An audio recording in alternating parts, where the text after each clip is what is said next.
We are doing a review today of my friend's Moto Guzzi V7iii. This bike came out in 2017. He's put over 20,000 miles on it since. And I'm gonna talk a little bit about what the bike is like, what it's like to own, and then I'm gonna give it a little ride.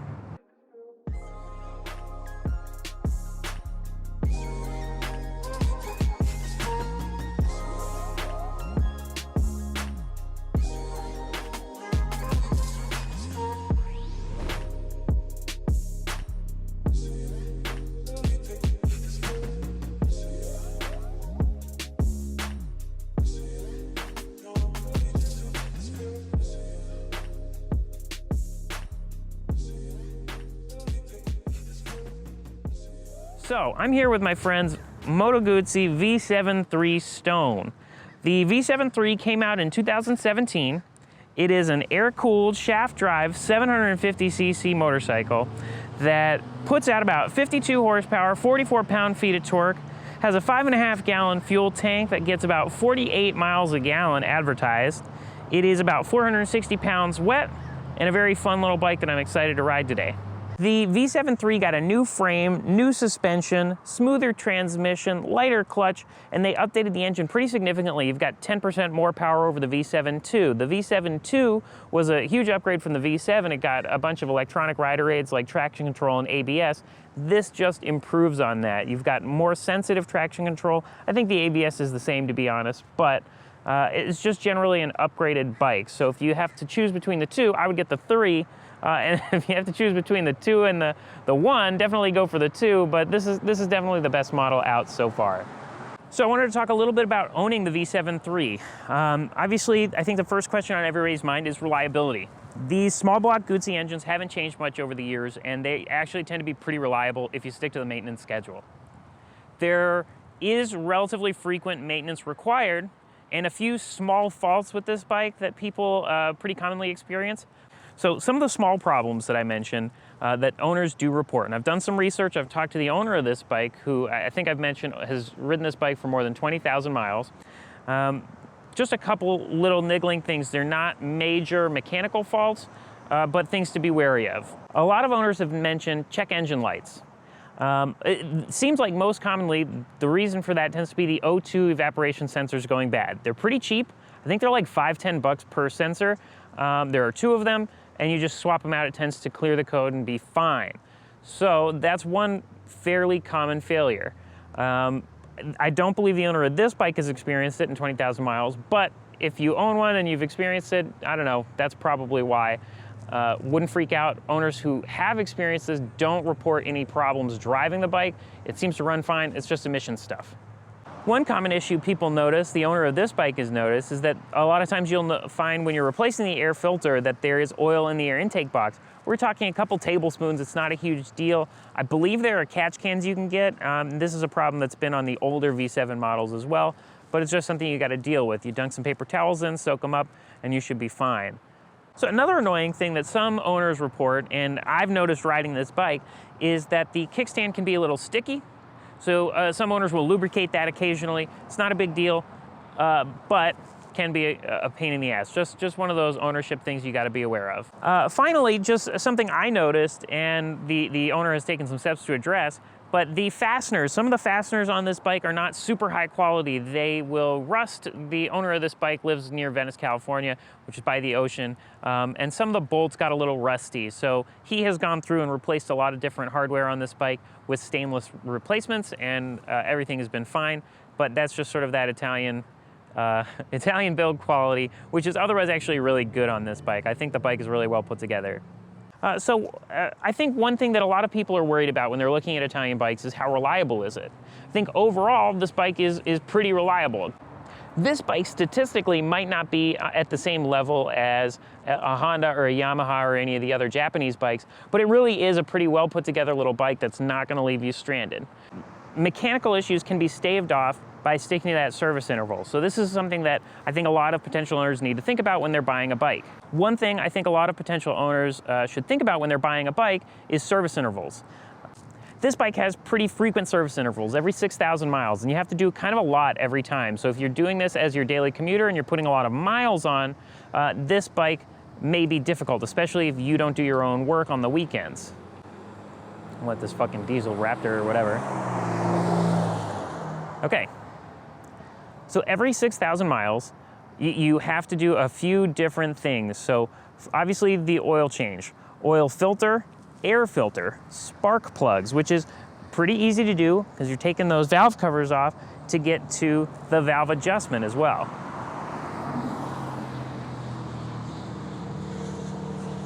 And we're waiting.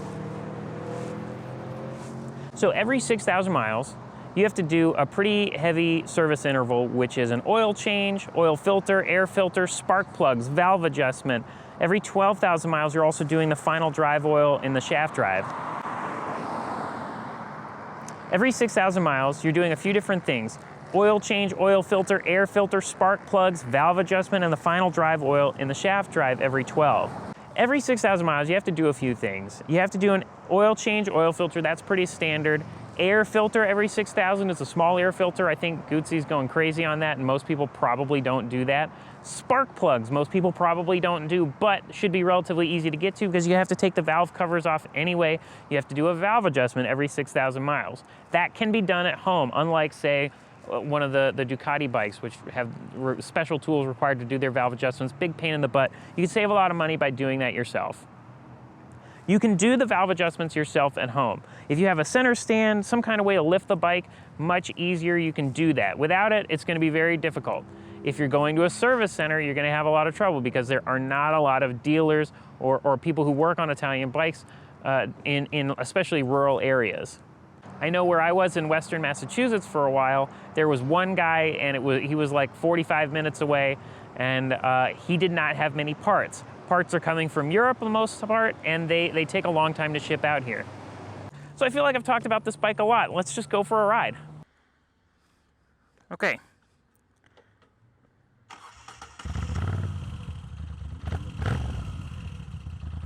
As always, my first impressions with this bike are always how narrow it is, and also how the foot pegs are right where I want to put my feet. It's very annoying, but that aside, let's go for a little ride.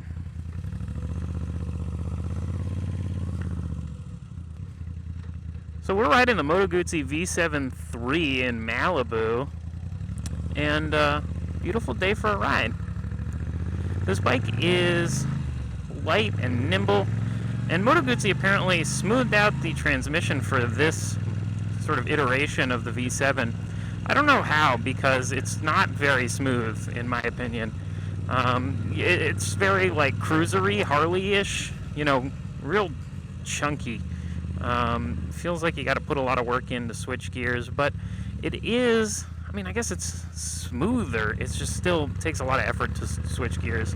Very hard to find neutral, but with 6 gears, you're often in a really good place power-wise. So I'm not going to say I don't like the transmission, because I do. I actually really like this bike overall. I looked at buying one, but the prices weren't where I wanted them to be, where I was in Massachusetts. However, out here in California at least, and I assume in other metro areas where you find more dealers, they're going to be a little bit more available. They don't really hold their value too well, so you actually can get some really good deals on these bikes. You know, if you're not paying MSRP, I think they're a fantastic value. The engine is just really fun. It is torquey enough to feel kind of peppy at all speeds, really. I mean, even on the highway, you don't really feel like you don't have enough power to get around. I think this is a really good urban cruiser, commuter, just a weekend bike. If you're planning on doing a lot of touring, I think you're going to be a little disappointed. It's got a very short wheelbase. The suspension is soft, but you still seem to feel a lot of bumps. And I think, you know, you're going to have more comfortable options out there. I would probably look at the T120 or my CB1100 if that's what you're really looking to do, or obviously a real tour would be great. But if you're trying to stick to a retro aesthetic, your options are pretty limited. Still, this thing is so fun in these little residential neighborhoods.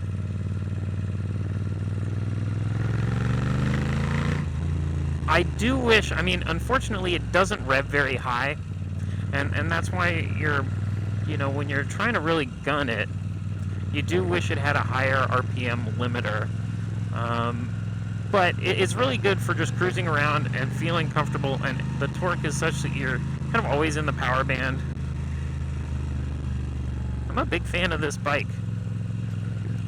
Ooh, you really feel that a lot more than you do on my CB.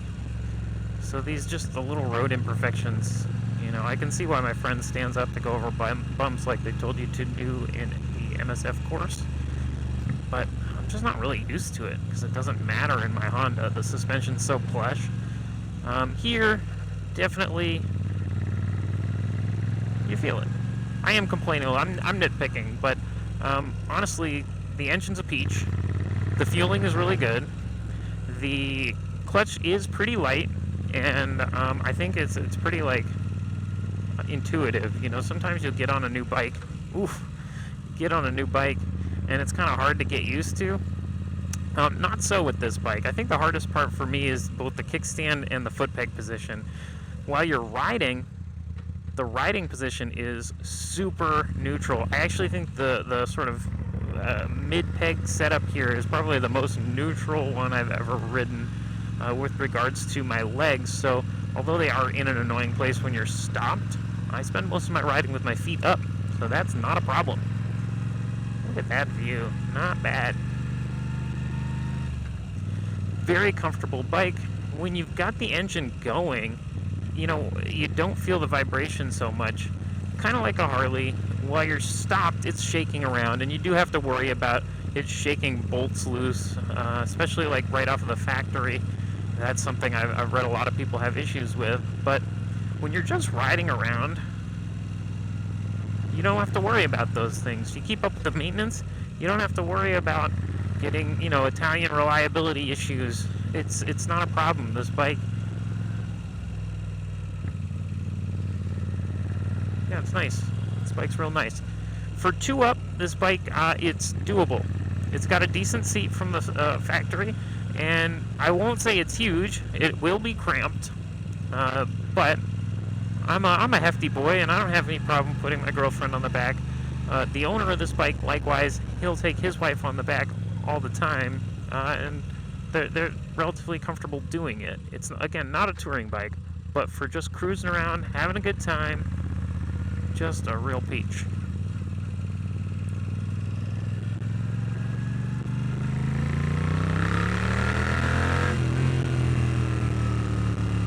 And it'll go.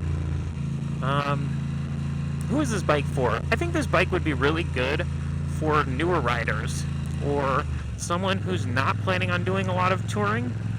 Smaller riders who don't have to be worried about lifting a big bike or dealing with a bigger wheelbase bike, which can be a little harder to maneuver in the cities, you know. I suppose tighter radius turns possible with a shorter wheelbase in theory.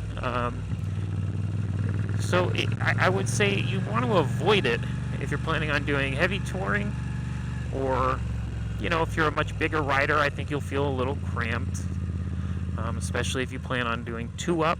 Just bear in mind, it's a smaller bike, so if you're a smaller person, it'll fit really well.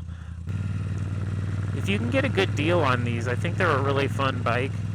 They look great. I mean, the Moto Guzzi V7 is one of the better looking bikes on the road, especially some of the special editions. They've got like 10 different ones, so I don't know the names of any of them. Milano, Rough, you know, Racer, I think, is one of the more common ones you see. It's sort of cafe style. I really like, I think, the Milano. It's like a wet gray tank. There's the 50th anniversary one. I don't think that's a V7iii. I'm not sure. But that's got like a chrome tank and a leather strap on it and a brown seat. It looks so good. I mean, this is one of the best looking bikes on the road. Rides really well. You get a lot of compliments at the gas station and such. I think for somebody who cares a lot about style and wants just a good all-around smaller bike, you're not going to go wrong here. Oops, left the turn signal on. I'm a big fan of Moto Guzzi bikes. I'm a big fan of Moto Guzzi engines. They make a really solid contender in the sort of middleweight, naked, or standard bike category. I know there are a lot of competitors like the CB500 maybe. It's not retro, but it's a similar horsepower figure, so I think people kind of are looking at it as another beginner bike option I think this is a better option than some of the smaller engine output categories for a newer rider. I think you're going to get a lot more bored on the CB500s, the Ninja 400s, the CB300s, and other 300cc bikes, Rebel 300, etc. I think this bike is going to be a lot better for a newer rider because it doesn't leave you with because it has enough power that you're not going to get bored right away. You're going to be able to ride this for a long time and be very happy with it.